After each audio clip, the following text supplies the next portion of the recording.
వాసవాయ నమః.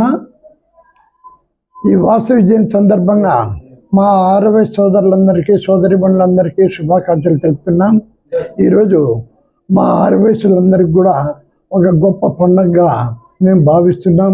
ఎందుకంటే మా అమ్మవారు జన్మదిన సందర్భంగా ఇక్కడ విశేషమైన పూజా కార్యక్రమం జరిగాయి. ఉదయం 7 గంటలకు జెండా పతాకం కార్యక్రమం జరిగింది. 8 గంటలకు రథోత్సవం కార్యక్రమం జరిగింది. 9 గంటలకు 102 మంది కలశాలను తీసుకొని అమ్మవారికి అభిషేకం కార్యక్రమం జరుగుతుంది. 12 గంటలకు తులాభారం కార్యక్రమం ప్రారంభమవుతుంది.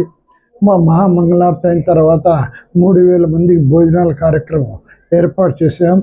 సాయంకాలం ఊంజల సేవ, కొంతమంది వాసవి జయంతి సందర్భంగా వాసవి మాతకు సంబంధించిన పుస్తకం రాశారు. వాళ్ళందరికీ కూడా బహుమతులు ఇస్తున్నాం. ఈరోజు మాకు విశేషమైన ఆరవయసులందరికీ మహాపండగగా భావిస్తున్నాం. ఓం శ్రీ వాసవాయ నమః. భక్తాదులందరికీ వాసవి జయంతి శుభాకాంక్షలు. వాసవి మాత అంటేనే అందరికీ జగన్మాత అన్నమాట.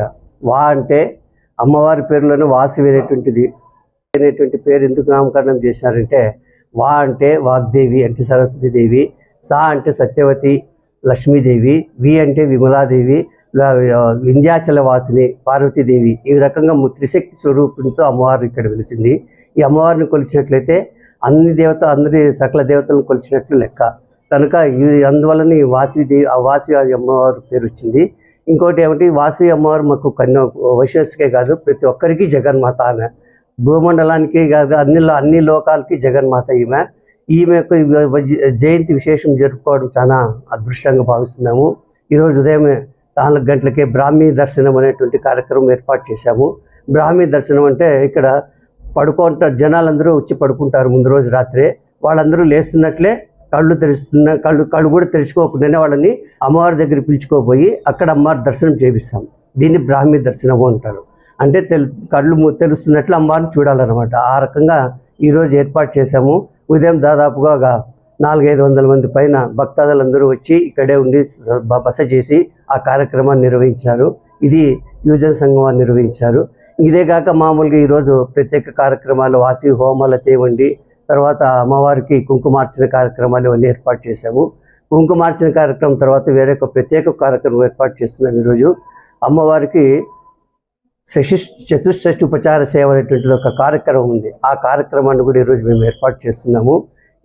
ఈ సాయంత్రం ఉంజలి సేవ ఇటువంటి కార్యక్రమాలు ఉన్నాయి. మధ్యాహ్నం 12 గంటలకి మహామంగళారతితో కార్యక్రమం పూర్తి అయిపోయి తులాభారము మహామంగళారతి తర్వాత తదనంతరము విందు భోజనం ఏర్పాటు చేయడం జరిగింది.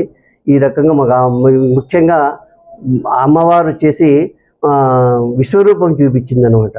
విశ్వరూపం చూపించినటువంటి వాళ్ళు శ్రీ మహావిష్ణువు భాగవతంలో చూపించినాడు. మనకు ఇక్కడ ఆడవారి దేవతల్లో మా వాసవి అమ్మవారు మాత్రం విశ్వరూపం చూపించింది. వేరే ఏ దుర్గా కానీ వేరే ఊరు కానీ కూడా విశ్వరూపం అనేటువంటి చూపించలేదు. కనుక ఇది మా యొక్క కులదేవత యొక్క ప్రత్యేకత.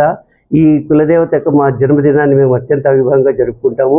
ఇదే కాక మళ్ళీ రానున్న కాలంలో దసరా నవరాత్రులు కూడా చాలా అత్యంత వైభవంగా చేస్తాము. ఈ అవకాశం ఇచ్చిన అందరికీ ధన్యవాదాలు తెలుపుకుంటూ సెలవు తీసుకుంటాం.